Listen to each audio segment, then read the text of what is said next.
Okay, Assalamualaikum warahmatullahi taala wabarakatuh. Hai, saya Cikgu Azmi. Okey, cikgu berharap agar anak-anak di rumah dalam keadaan yang sihat dan sejahtera. InsyaAllah pada hari ini kita akan teruskan topik ulang kaji kita yang pertama, iaitu bab arah. Okay, namun sebelum itu, tengok video ini terlebih dahulu.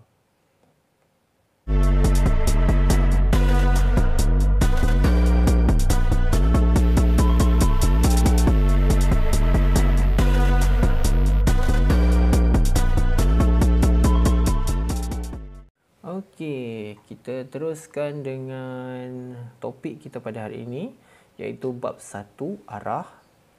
Okey. Apa yang boleh kita belajar dalam bab ini? Baik, yang pertama sekali, mengenal pasti 8 arah mata angin, kemudian menggunakan matahari sebagai panduan untuk menentukan di mana arah mata angin. Kemudian kita boleh menggunakan kompas untuk menentukan arah mata angin. Dan yang akhir sekali, kita akan dapat mengukur bearing sudutan pada peta dengan menggunakan jangka sudut. Okey. Baik, arah mata angin ada 8 kesemuanya. Okey, yang pertama sekali kita ada utara, kemudian timur laut, timur, tenggara, selatan, barat daya, barat dan barat laut. Okey, ada 8 ingat. Kemudian arah mata angin kompas berserta sekali dengan nilai darjahnya. Okey, contoh macam utara 0 darjah atau 360 darjah. Jangan tanya cikgu kenapa dia 300 darjah atau 360 darjah. Okey, sebab satu putaran lengkap nilainya ialah 360 darjah dan bermula daripada 0 darjah hingga 360 darjah. Okay, dia bermula tempat yang sama dan berakhir di tempat yang sama. Satu dia 0 darjah atau 360 darjah. Okay, untuk setiap arah mata angin ini memiliki nilai-nilai yang tersendiri. Okay, contoh utara dah sebutkan tadi, timur laut 45 darjah, timur 90 darjah, tenggara 135 darjah, selatan 180 darjah, barat daya 225 darjah, barat 270 darjah dan barat laut 315. So masing-masing ada nilai-nilainya tersendiri. Itu adalah arah mata angin kompas. Baik. Seterusnya, dalam bab ini kita cuba untuk mengenal pasti arah mata angin berpandukan matahari. Matahari. So, kita kalau ke mana-mana kita pergi sekalipun, kita boleh gunakan matahari sebagai panduan untuk menentukan arah kita. Okey, pada ketika itu. Okey. Baik, sekarang ni, ini adalah satu raja. Okey. Satu gambar atau foto yang menunjukkan ada matahari dan di satu kawasan. Okey, ini adalah kawasan pada waktu pagi. Saya nampak kabus-kabus tu. Okey, kabus-kabus tu menunjukkan dia ada pada waktu pagi. Mungkin dalam pukul 9, pukul 10. Baik. Cara-caranya untuk menentukan arah mata angin berpandukan matahari, pertama sekali berdiri menghadap ke arah matahari terbit. Itu yang paling senang lah. Paling basic, kita menghadap matahari terbit. Okey, tempat dia naik. Okey, sunrise. Okey, matahari terbit. Okey, confirm dari arah timur. Okey, oleh itu yang sebelah hadapan kita ialah arah timur. Okey, manakala arah belakang kita secara tidak langsung akan jadi arah barat. Dan sebelah, okey, kita depakan dululah sebelum kita tentukan kiri kanan. Nak paling mudah, okey, untuk yang orang kata beginner ni, okey, depakan kedua-dua belah tangan. Okey, depakan kedua-dua belah tangan, kiri dan kanan. Okey, sebelah kiri menunjukkan arah utara dan sebelah kanan menunjukkan ke arah selatan. Okey. Seterusnya kita cuba untuk menentukan arah menggunakan kompas. Okey. Sebelum itu, sebelum kita menggunakan kompas, okey, kompas perlu diorientasikan terlebih dahulu. Okey, sebelum menentukan kedudukan mengikut arah mata angin. Okey, macam mana cara nak mengorientasi kompas ni? Okey, langkah-langkah untuk mengorientasikan kompas magnetik. Okey, pilih satu lokasi sebagai titik rujukan untuk dijadikan stesen anda. Kemudian, letak kompas di permukaan yang rata dan pastikan tiada sebarang objek besi atau magnet berhampiran kompas. Kenapa kita perlu letak kompas magnetik di atas permukaan yang rata? Disebabkan untuk mengelakkan bacaan dia tidak tepat. Okey, nak mengelakkan yang itulah. Dan kemudian dijauhkan daripada objek besi, okey, atau magnet.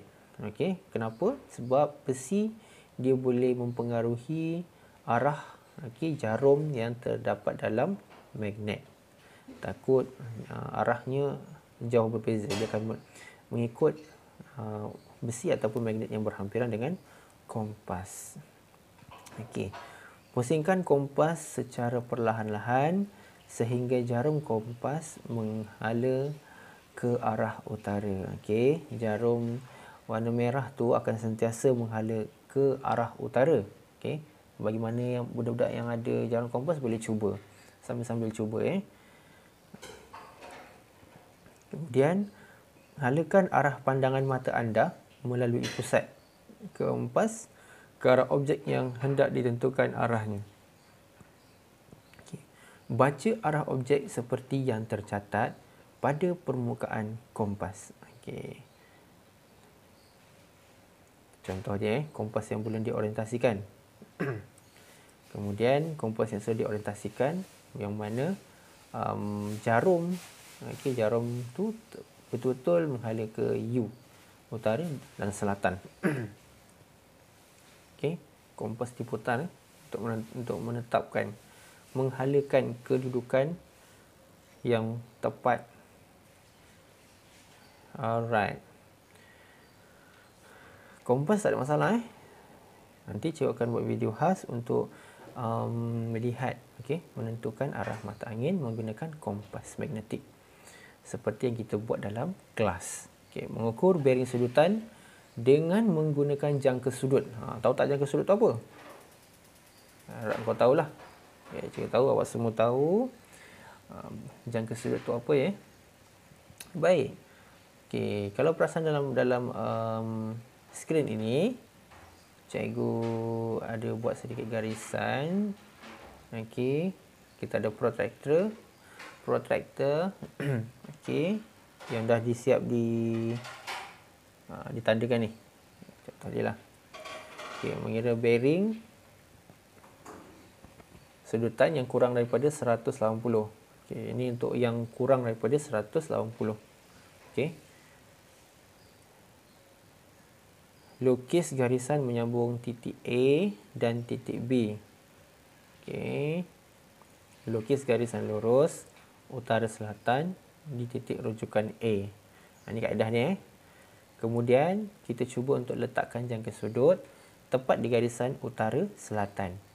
Kemudian pastikan titik tengah jangka sudut bertindih dengan titik A supaya dia lebih tepat.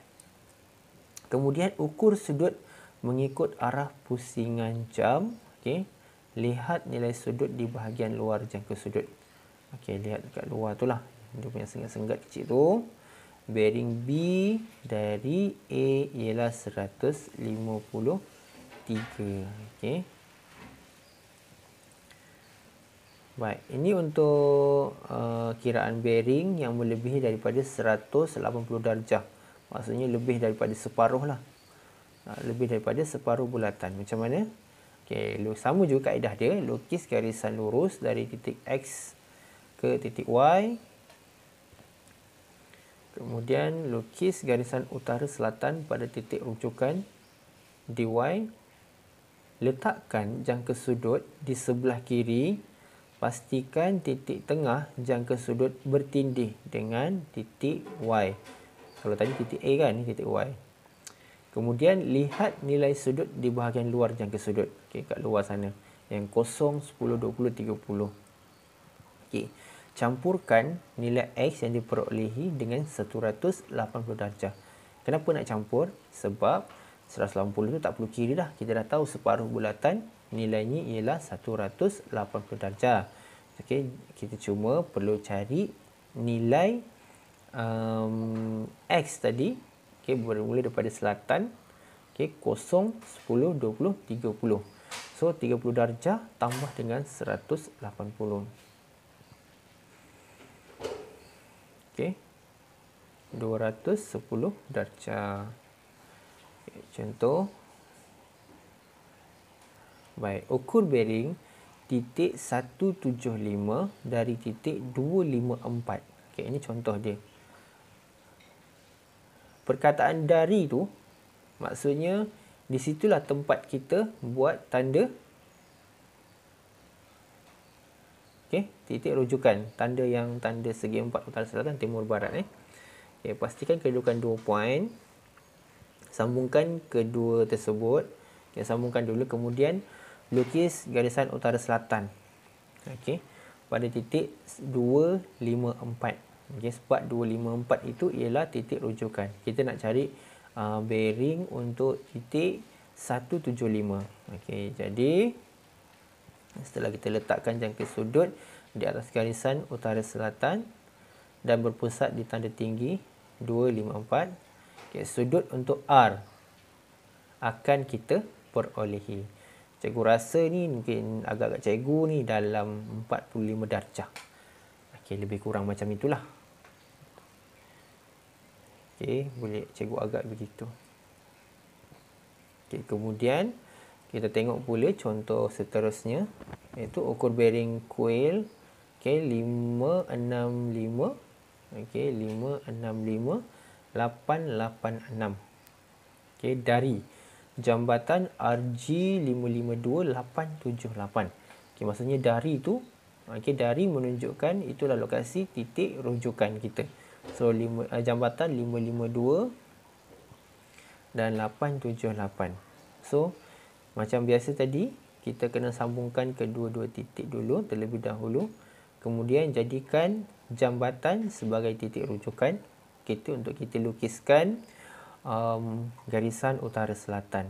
Kemudian kita ambil protractor, letakkan di atas titik jambatan tu, dan barulah kita ukur bearing dari utara mengikut arah pusingan jam, dan kita dapatlah nilai D ialah 60 darjah. Contoh lain, bukan contoh lain, ini contoh dia tadi. Ini kaedah dia. Tempat yang sama, tapi ini adalah kaedah dia. Tandakan titik pada kedudukan coil dan jambatan di atas peta berdasarkan rujukan grid. Kemudian sambungkan titik coil dan jambatan. Lukis arah mata angin tepat di atas jambatan. Letakkan jangka sudut pada kedudukan seperti yang ditunjukkan dalam peta selari di atas titik rujukan, iaitu jambatan. Kemudian barulah kita baca nilai sudut bermula dari utara mengikut pusingan jam garisan lurus yang menghubungkan dua titik tersebut. Bearing sudutan coil RG565 886 dari jambatan RG tu tahu tak? RG tu ialah rujukan grid. Rujukan grid 552 878 ialah 60 darjah. Kemudian kita imbas kembali.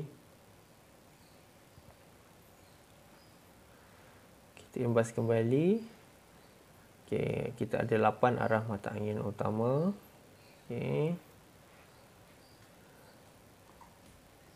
Kemudian kita ada kaedah untuk menentukan